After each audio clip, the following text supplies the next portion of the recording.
নামাজে মনোযোগ বসাতে পারছি না, এক্ষেত্রে কি করা উচিত? নামাজে মনোযোগ বসাবার জন্য অনেক করণীয় আছে। নামাজে মনোযোগ ধরে রাখতে পারেন না, এই সমস্যা কি আপনাদেরও আছে ভাই? আছে?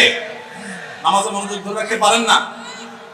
আজকে আমি আপনাদেরকে নামাজে মনোযোগ ধরে রাখার জন্য কয়েকটা টিপস, কয়েকটা পরামর্শ দিয়ে যেতে চাই, এবং আমি নিজে এগুলোর উপরে আমল করে আলহামদুলিল্লাহ ফল পেয়েছি, পরীক্ষিত।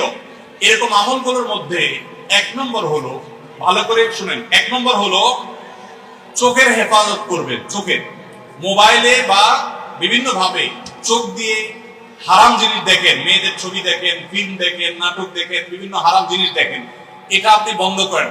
পরীক্ষামূলক 1 মাসের জন্য আপনি একটু চোখের রোজা করেন, আত্মনিয়ন্ত্রণে করার চেষ্টা করেন।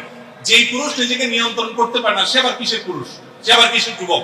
নিজেকে নিয়ন্ত্রণ করার চেষ্টা করে এবং চোখের হেফাজত যদি আপনি করতে পারেন, আমি আপনাকে লিখিত দিতে পারি, টানা যদি আপনি দীর্ঘদিন আপনি এই কাজটা করেন, ইনশাআল্লাহ আপনি নামাজ এবং যে কোনো ইবাদতের স্বাদ পাবেন। শুরু করবেন অন্তত। দ্বিতীয়ত, হারাম উপার্জন ছাড়তে হবে। কি ছাড়তে হবে? হারাম খাওয়া ছেড়ে দেন, হালাল খাবার গ্রহণ করেন, এটাও ইবাদতে মনোযোগ সৃষ্টি করতে সহযোগিতা করে। তৃতীয়ত, নামাজের জন্য বিশেষ করে বলতে চাই, এই যে পয়েন্টটা এখন বলতেছি নামাজের মধ্যে, এইটা যদি করেন আর আপনি মনোযোগ না আসে, আপনি আমাকে ব্যক্তিগতভাবে জানায়েন যে আপনি ভুল বলে আসছেন।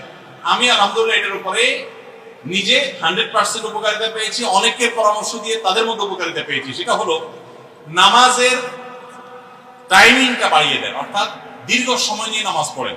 আপনার 4 রাকাত নামাজ পড়তে 5-6 মিনিট সময় লাগে বা 6-7 মিনিট সময় লাগে, আপনি এটাকে ডাবল করে দেন এবং সূরা ফাতিহা পড়ে একটু অপেক্ষা করে অন্য সূরা পড়েন, একটু সময় নেন। একইভাবে রুকুতে গিয়ে একটু লম্বা সময় ধরে তাসবিহ, সাধারণত আপনি 3 বার তাসবিহ পড়েন, এবার আপনি 6 বার 7 বার পড়েন, 9 বার পড়েন, আরো বেশি করে পড়েন, একটু সময় বেশি নেন। রুকু থেকে উঠেই আবার সিজদা যান সব সময়, আজকে সেটা করেন না।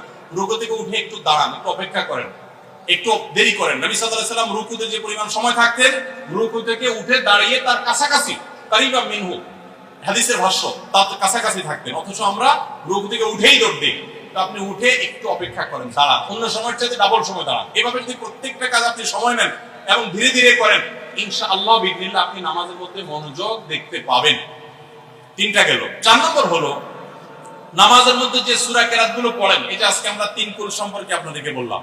নামাজের দোয়াগুলো, সূরাগুলো, কেরাতগুলো, এগুলোর অর্থটা বোঝার চেষ্টা করবেন, তাহলে নামাজের ভিতরে ওই অর্থের কথা আপনার মাথায় আনতে পারবেন, আপনার মনোযোগ ধরে রাখতে পারবেন। আর আরেকটা পরামর্শ হলো, ইবাদত এবং নামাজে বিশেষ করে মনোযোগ সৃষ্টি করার জন্য আগে থেকে মনোযোগ নষ্টকারী বিষয়গুলো থেকে সরে আসেন। অনেকে আছে মোবাইল টিপতে টিপতে নামাজ